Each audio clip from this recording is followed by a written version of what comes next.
So what we kind of find out, and I kind of see this more and more as I move forward in my teaching career, is that the whole point of algebra is to learn how to solve different types of equations.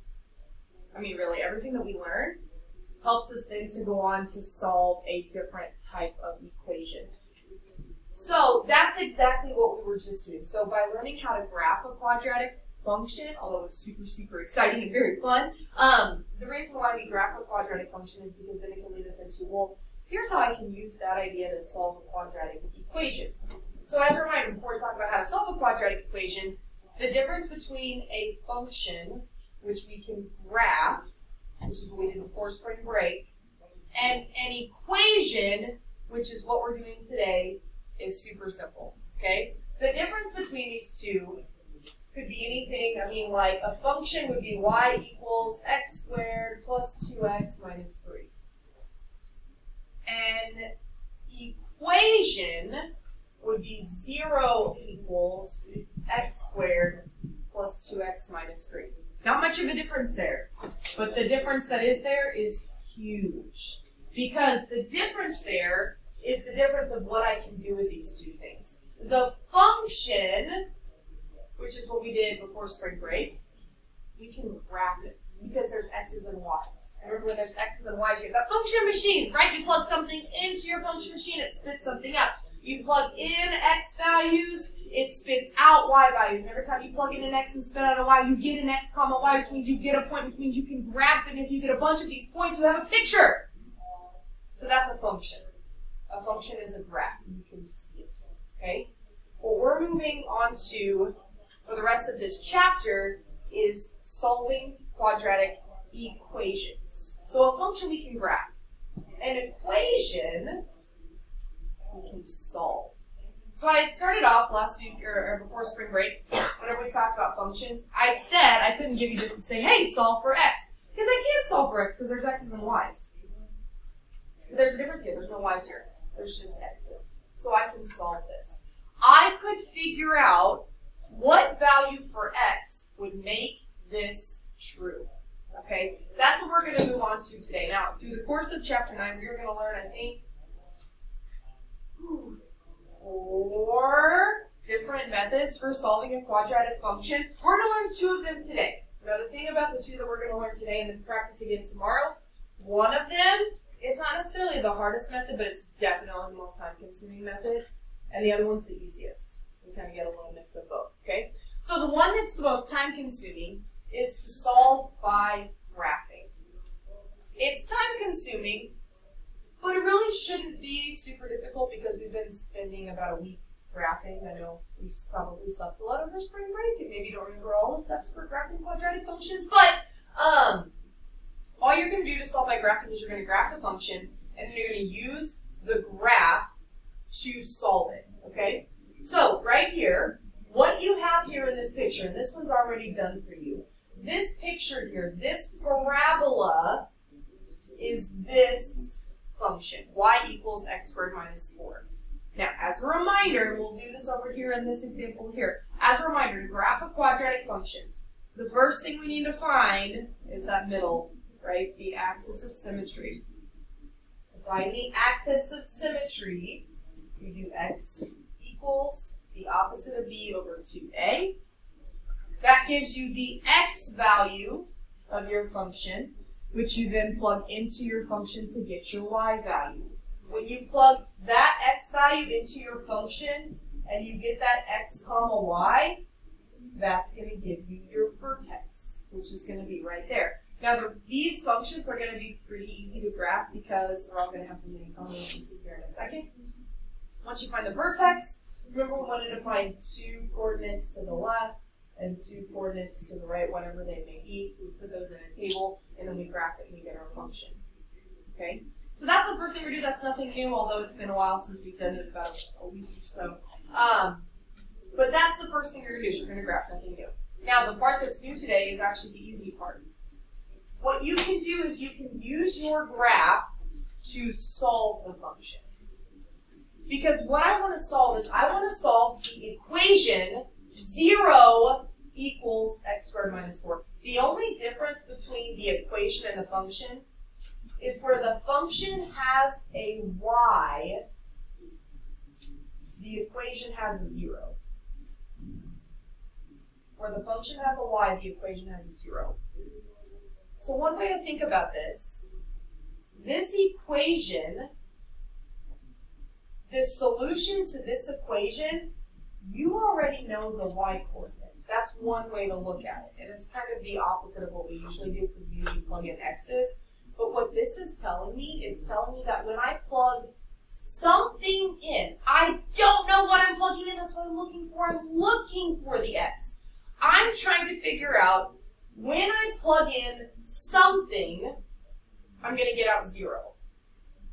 I need to figure out what could I plug in to get 0. What is the x coordinate when y is 0? We can see it on our graph. When y is 0, if you think of all the points where y equals 0, 1, 0, 2, 0, 3, 0, 4, 0, 5, 0, 6, 0, or the opposite way, -1, 0, -2, 0, -3, 0. See all these points right here? On the x-axis, what you're looking for are the points on your graph that are on the x-axis. It's those 2 points right there. Now, this graph crosses the x-axis twice, so I actually have 2 answers. This point right here is -2, 0. This point right here is 2, 0. So whenever I want to solve for x, there's 2 answers. I just want the x. -2 and 2. So x equals -2 and x equals 2. That's your answer. -2 and 2. Because think about it. If I plug -2 into this equation, -2 squared, -2 times -2 is a positive 4. 4 minus 4? 0. See how it works?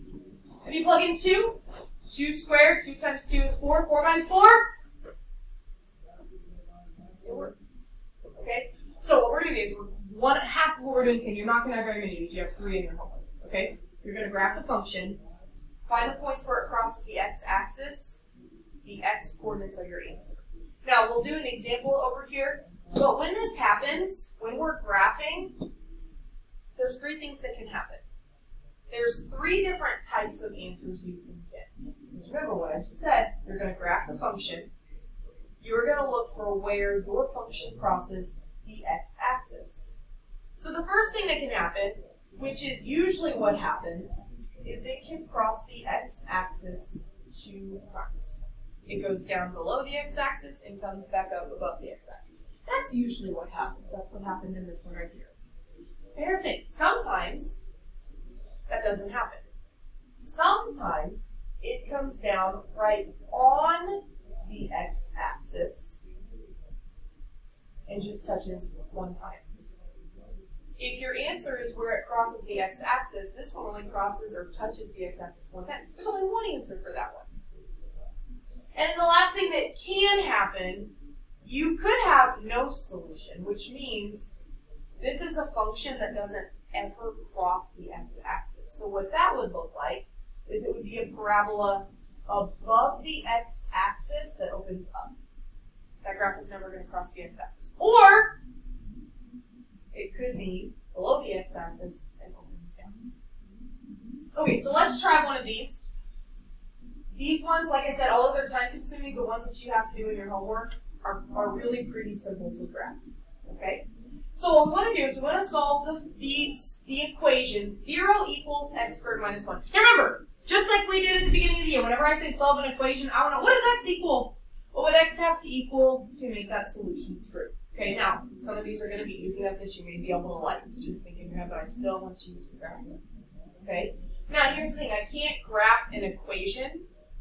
I have to graph a function. So all you're going to do is you're going to replace the 0 with the y, and we're going to work with the function y equals x squared minus 1. And to graph this function, the first thing I need to do is find the axis of symmetry. So just like we did before spring break, x equals the opposite of b. Now here's why the functions today are going to be easy to graph. Remember your b, the function's going to form ax squared plus bx. What do you notice? There is no x, right? So what's my b? Has to be 0. It has to be 0. So all of your functions today are going to have a b of 0, which is nice because when you did over 2 times a, which is 2 times 1, it doesn't even matter what's in your denominator because 0 divided by anything is just 0. So your axis of symmetry, I'm telling you now, for all of the 3 ones that you have to do today, is going to be x equals 0, which is nice because then to find your vertex, remember that axis of symmetry is the x-coordinate of your vertex, so you know it's going to be 0 comma something. Remember that 0 is what you plug into your function machine. That's what you plug in for x. So we would do y equals, and instead of x, we're going to do 0 squared minus 1. 0 squared is 0. 0 minus 1 is negative 1. So your vertex is at 0, negative 1. And then the last thing you're going to do to graph is you're going to do your table. And you're going to plug in your vertex in the middle. And just like we did before spring break, 2 to the left and 2 to the right. And just like we did before spring break, you don't have to plug in both negative 1 and 1. You're going to get the same answer. So if I plug in 1, it would be y equals 1 squared minus 1. 1 squared is 1. 1 minus 1 gives me 0. And then you don't have to plug in both negative 2 and 2 because I promise you you're going to get the same answer. So if I plug in a positive 2, we have y equals 2 squared minus 1, which is 4 minus 1, which gives me 3. So the functions today should be pretty simple to graph. So then if I put all these points on here, we have negative 1, 0, and 1, 0. Negative 2, 3, and 2,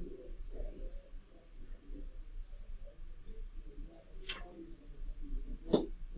Okay, now that's the hard part. That's the time-consuming part. But what we can do now is we can look at our graph and we can use our picture to solve the equation. Remember, the only difference between the equation and the function is that where the equation has 0, the function has a y. So what we're looking at is where y equals 0. That's always going to be the point on the x-axis. And if you notice, this graph comes down, okay, crosses here, hits the vertex, and then comes back up. It crosses twice. It goes below the x-axis and then comes back up. Those 2 points tell you what your answer is. Those 2 points are negative 1, 0 and 1, 0. But you're saying negative 1, 0, and 1, 0 isn't your answer. Because I just want to know what x is. Right, to solve the equation, I just need to know, hey, what's x? Well, x is negative 1 and x is 1. So x equals negative 1 and 1. That's your answer. So, not super difficult, definitely time consuming. The second method is going to be way easier, yes. So these 2 points, see these 2 points right here? This point is negative 1, 0. The x-coordinate is negative 1. When the y-coordinate is 0. Okay. This second method is way easier. Okay, so this is solved by the square roots. Now, the reason why this is so easy is it's not really a whole lot different than just solving normal equations. So to solve by square roots, the first thing you're going to do is you're going to solve the equation for x squared. So we're not even looking at the graph here, we're just looking at the equation and itself. Now, the solving by square roots is simple because it just uses the same idea of solving any normal equations. That to solve equations, we use inverse operations. The same inverse operations that we did at the beginning of the year. So if you're trying to get rid of addition, you subtract. If you're trying to get rid of multiplication, you divide. We are going to have a new operation here. Because if I'm solving for x squared, we don't want x squared. I need to get rid of the square. So what we have to think about is what is the opposite of squaring something? We haven't done a ton with it. Anybody know what's the opposite of squaring something? Square root. Yeah, you take the square root. Because here's the thing, if you take 2 squared and you get 4, if you take the square root of 4, you get 2. See how they kind of go back and forth? Right? So those are inverse operations. Now, there is something we're going to be watching out for, and I'll explain that here in just a minute. Okay? This step 3 says be sure to include all possible solutions, and I'll talk about that here in just a minute. So we want to solve 2x squared equals 18. Now, the first thing, and this is so incredibly important, you have to get this equation into x squared equals. That's your number 1 goal. And you want x squared on one side, only x squared on one side, and everything else on the other side. That doesn't look like this right now because it says 2x squared. I need to get rid of the 2. Just like if this was a normal equation without an x squared, how'd you get rid of the 2? It's fine. Yeah, you divide both sides by 2. That's exactly what you're going to do here. So 2x squared divided by 2, the 2's cancel out. You just get x squared, and then on the right, 18 divided by 2 gives me 9. Now here's where, what we were just talking about, I have x squared, I don't want x squared. To get rid of a squared, use square root. But just like every other operation in math, if you're going to square root one side, you have to square root the other. So we get x equals, what's the square root of 9? 3. Here's the thing, that step 3 said be sure to include all possible solutions. This is not my answer. Or I guess to be maybe a little more specific, this is not my only answer. Yes, x can be 3 because 3 squared does give me 9. But there's another answer. 1 squared gives me 1. What else squared gives me 9? Negative 3. Negative 3 squared. Negative 3 times negative 3 also gives me a positive 9. So there's 2 ways to write your answer. You could write x equals 3 to negative 3. Or what we're going to kind of focus a little more on later on in the week, this symbol right here means plus or minus, which means a positive 3 and a negative 3. You could write it that way as well. I don't care which way you write it. If you want to write out the 2 separate solutions, 3 and negative 3, great. If you want to write it plus or minus 3, that's fine. Now, to kind of bring this back to the graphing part of it, we should, and this goes for the whole rest of the chapter, when you're solving a quadratic equation, you should get 2 answers almost every single time. Because think about what we learned when we were graphing. Usually, almost all of the time, this parabola comes down below the x-axis and comes back up. It usually crosses the x-axis twice. Not all of the time, but usually it does. So we should almost always have 2 answers. Okay? All right, let's get this glued into page 39. This is section 9.3, and we are solving quadratic equations. Okay, so the first, you're only going to have 3 of these. Okay, 3 of these in your homework where it says solve by graphing. Now, although we already know that second method, where you solve by doing the square roots, if you look at it and you're like, oh, I already know what the answer is because I can solve by the square roots, that's great. And you can use that idea to check your answer, but I want you to actually practice graphing them. This is really the only day that we'll do the graphing, so I definitely want you to practice this. So first one says 0 equals x squared minus 16. 0 equals x squared minus 16. Okay, now if we're going to solve by graphing, the first thing I need to do is I need to graph this, but I can't graph this because it's an equation. I need the function. The related function is y equals x squared minus 16. Y equals x squared minus 16. And when you're looking at that function, the first thing we need to do is we need to find the axis of symmetry. So x equals, now like I said on the left-hand side, I promise you, every single function today, when you do the opposite of b, see I don't have an x, I just have an x squared, and my c, if you don't have an x, your b is going to be 0. For all of your functions today, your b should be 0. So it's going to be 0 over 2 times 1, which is just going to be x equals 0. which makes finding your vertex really easy, because it's going to be 0, comma something, which means the 0 is what you're going to plug into your function. So you would take 0 squared minus 16, which is just 0 minus 16, which is negative 16. So all of your functions should be pretty simple to graph today, okay? So it does not have to be a perfect graph, okay? All the way down here to negative 16, that's where your vertex is going to be. And then we need a table, so our x's, our y's. Now here's the thing, you're just kind of thinking ahead. I don't think this happens. Maybe it happened just a little bit on your homework. You may make your table just a tiny bit bigger, and you'll understand why here in just a second. So if I have my vertex, and I go to the left, negative 1, negative 2, go to the right, 1 and 2.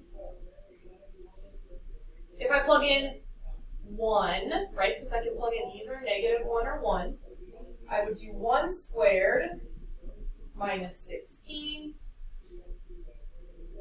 which would be 1 minus 16, which would be negative 15. And then I could either plug in negative 2 or 2. So if I plug in 2, it would be 2 squared minus 16. 2 squared is 4. 4 minus 16 is negative 12. Now once again, guys, your graph does not have to be perfect here. Okay, just kind of get the idea. So negative 1, negative 15, that's just going to be just barely above negative 16. And then keep working our way up for negative 12 at negative 2. Now here's the deal. Before spring break, I just wanted to graph the function. Great, we graphed the function, here we go. But today we're looking to solve the equation. So to solve the equation, I want to know, where does this parabola cross the x-axis? And based off what I've graphed, it doesn't cross the x-axis, which is an option. If you remember back from over here, it is possible that it never crosses the x-axis. But looking at this, will this graph cross the x-axis? It will, eventually. It just hasn't yet. So what we need to do is I just need to keep plotting points. I'm going to plug in negative 3 and 3. So I'm just going to go one more to the outside. So if I plug in 3 squared minus 16 would be 9. Minus 16, which would be negative 7. So notice we're getting closer, but not there yet. So then if I plug in negative 4 and a positive 4, 4 squared minus 16 would be 16 minus 16, which, there we go. Those are the points that we're looking for. And like I said, I think on your homework, I think it happens a little, like you may have to plug in maybe 1 extra point. I don't think you have to plug in 2. Now here's the thing. Before spring break, your graph was your answer. Your graph isn't your answer here. Your graph tells you your answer. Your answer are those 2 points where it crosses the x-axis, which are the points negative 4, 0 and 4, 0. But even more so, to solve this equation, there's not even a y in that equation. It just has an x. Your solution doesn't include the y coordinate. I just want to know what x is. So x is negative 4, and x is 4. So negative 4, and 4. Not as a coordinate, not negative 4, 4, right? Negative 4 and 4. X could be negative 4, or x could be 4. Okay, let's do one more, and this one is pretty quick, number 2. Let's do 0 equals x squared plus 4. Okay, now remember, we first have to graph the function y equals x squared plus 4, which means I need to find the axis of symmetry, which, kind of like I told you, I need the opposite of b. But what's b? 0, because it's bx, and I don't have an x, okay, over 2 times 1, which is going to be x equals 0, which means your vertex is 0, comma something. So plug in 0 for x, it'd be 0 squared plus 4. And what is 0 squared plus 4? 4. Okay, so if I were to graph that, it would be up here. And then we can sketch out our little table here. So we've got 0, comma 4. We'll plug in -1, -2, 1, and 2. So if I plug in 1, we do 1 squared plus 4, which is 1 plus 4, which is 5. And then if I plug in 2, it'd be 2 squared plus 4, which would be 4 plus 4, which would be 8. So once again, your graph doesn't have to be perfect, which is kind of get the idea. Now, kind of like the last one, the whole idea here to graph, when you graph the function to solve the equation, you're looking at where this graph crosses the x-axis. And kind of like the last one, it doesn't cross the x-axis. Now, the last one you guys told me, it doesn't cross the x-axis, but it will. And we saw that if I kept plugging in points, it did eventually cross the x-axis. If I keep plugging in points, is this going to cross the x-axis? Never. Never, ever, ever. There's no solution. There is nowhere, ever, that is ever going to cross the x-axis. There's nothing that you could possibly plug in for x, add 4, and get a 0. Which kind of makes sense, right? Because anytime you square something, you're going to get a positive answer, right? Because a positive squared and a negative squared gives you a positive number. So if you take a positive number plus 4, yeah, you can't get a 0. So it kind of makes sense when you look at that, okay? All right, so then the other thing we're going to do is to solve by the square root. So these ones go a little quicker. Okay, so number 3, let's say we have k squared equals 100. Now the number one most incredibly insanely important thing, you have to isolate that squared term, whether it's a k squared, an x squared, a y squared, a q squared. In this case, it's already done for me. It already says k squared equals. So I want to solve for k, not k squared. I need to get rid of the squared. So just like whenever we solve other equations, think about inverse operations. It's the inverse or opposite of squaring something. Square root. Square root. When you do this, when you square and square root, right? The square and the square root cancel each other out. You just get k. And what is the square root of 100? What times itself? 10. Now remember though, I told you that the parabolas almost always come down and back up. I usually have 2 answers, and this is just 1. Is 10 the only answer? You could also have negative 10. So I'm probably going to use a plus or minus symbol. Be plus or minus 10, positive or negative 10. Now let's say we have y squared minus 225 equals 0. Okay, the number one most incredibly insanely important thing, you have to make this equation say y squared equals. Has to be in y squared and y squared only on one side before you square root it. So I need to get rid of the minus 225. I had to get rid of the minus 225. Yeah. Add it. So we get y squared equals 225. Now we can get rid of the squared by square rooting it.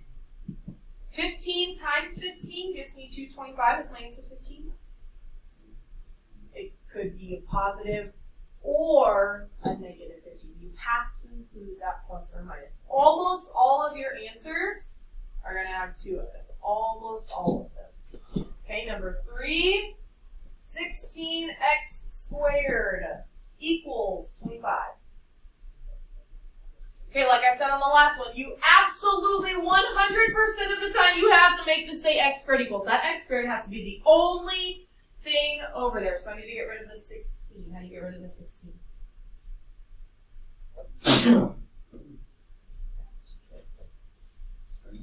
Divide, right? Because it's 16 times x squared. So divide by 16. Now this is going to happen on your homework. I do not want a decimal.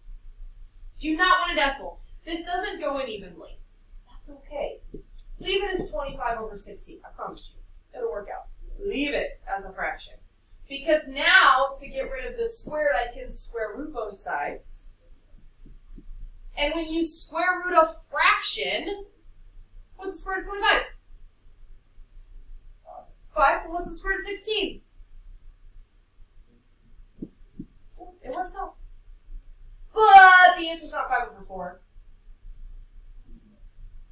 Plus or minus 5 over 4.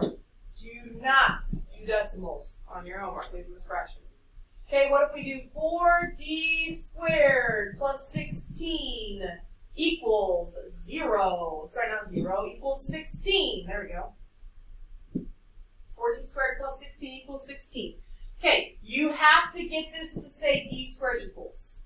Now, to get it to say d squared equals, treat that as just a normal variable, not a d squared. What would you get rid of first? If this said 4x plus 16 equals 16, what would you do first? You do the 16, right? You'd subtract 16 from both sides. So we have 4d squared, 16 minus 16 is 0. This does not say d squared all by itself yet. I need to get rid of the 4, so now I can divide by 4. What is 0 divided by 4? 0. And now that it says d squared equals, I can square root both sides. What is the square root of 0? 0. Plus or minus 0? 0 is just 0. This is an example of one that would just have one answer. This parabola would come down, the vertex would be at 0, and it would go back up. Okay, 2 more.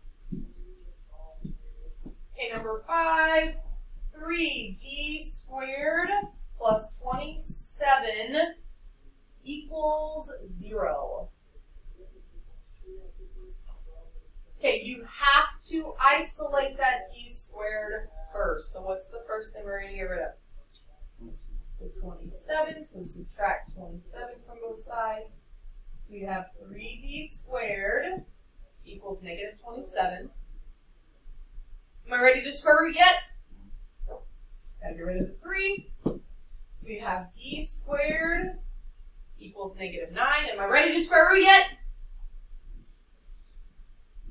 So the square root of 9 gives me, here's the problem with 3 and negative 3. If I plug it back in, what is 3 squared? 9, not negative 9. Okay, if I plug in negative 3. But negative 3 squared, negative 3 times negative 3 is also a positive 9, right?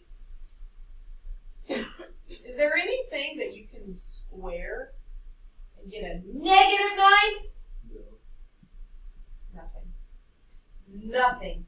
You cannot possibly square a number and get a negative number on the other side. That is your no solution. That would be a parabola that would never, ever cross the x-axis. Okay, last one. 3x squared minus 75 equals 0. Okay, what's the first step here? Add 75. So we have 3x squared equals 75. Remember, you can't square root until that x squared is all by itself, so we need to divide by 3. So we have x squared equals 25. Now we can square root both sides. So my answer would be 5 and negative 5 plus or minus 5.